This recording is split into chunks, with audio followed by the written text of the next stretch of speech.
मित्रांनो, एकेकाळी अमिताभ बच्चनपेक्षा मोठा सुपरस्टार म्हणून ओळखला जाणारा विनोद खन्ना पूर्णपणे बर्बाद झाला एका बुवाच्या नादी लागून. हो मित्रांनो, कहाणी खूप इंटरेस्टिंग आहे, व्हिडिओ खूप इंटरेस्टिंग आहे. एका दिवसात हिरोचा झिरो झाला.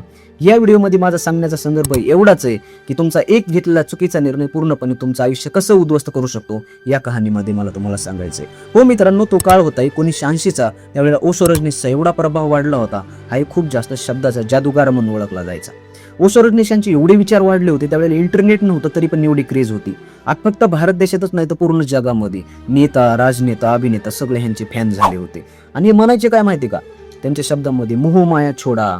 आता मोहमाया कुणी म्हणायला पाहिजे मित्रांनो? सोडा, ज्यांनी मोहमाया स्वतः सोडले की. आता ओशो रजनीचं जर सांगायचं झालं तर त्यावेळेला त्यांच्याकडे 93 रोल्स रॉयस 93 आलिशान कार, करोडोच्या कार होत्या.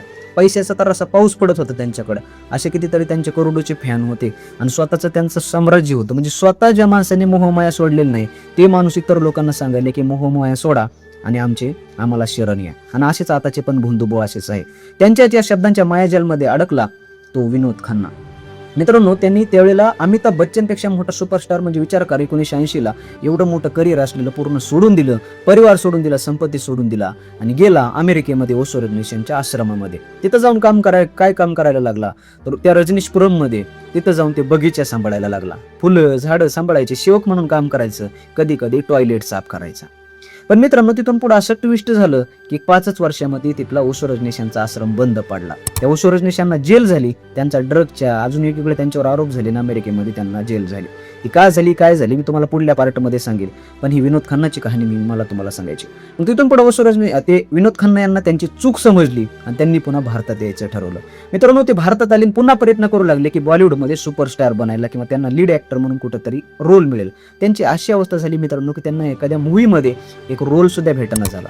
मग त्यांना साईड रोल म्हणून एका काळाचा सगळ्यात मोठा सुपरस्टार असलेला अभिनेता ते साईड रोल करावं लागले मित्रांनो मूव्हीमध्ये. कधीच लीड हिरोचा रोल सुद्धा भेटला नाही. ही गोष्ट मला तुम्हाला ही कहाणी सांगण्याचा माझा उद्देश एवढाच आहे, तुमच्या आयुष्यामध्ये एक जर डिसिजन चुकला, एखादी करिअरची पोझिशन मिळवणं खूप सोपं असते मित्रांनो, किती टॉप लेवलला तुम्ही जाऊ शकता, पण तिला टिकवणं खूप अवघड असते. आणि त्याच्यामध्ये तुमचा जर निर्णय चुकला तर तुमची पूर्ण आयुष्य, घर, परिवार सगळं उद्ध्वस्त होऊ शकते. आणि आजकाल कलियुगामध्ये असे मोहमाया सोडा म्हणणारे खूप बाब आहेत. स्वतः करोडाच्या गाडीमध्ये, करोडाच्या संपत्तीमध्ये फिरतात आणि दुसऱ्याला सांगतात की मोहमाया सोडा ना, आम्हाला शरण या.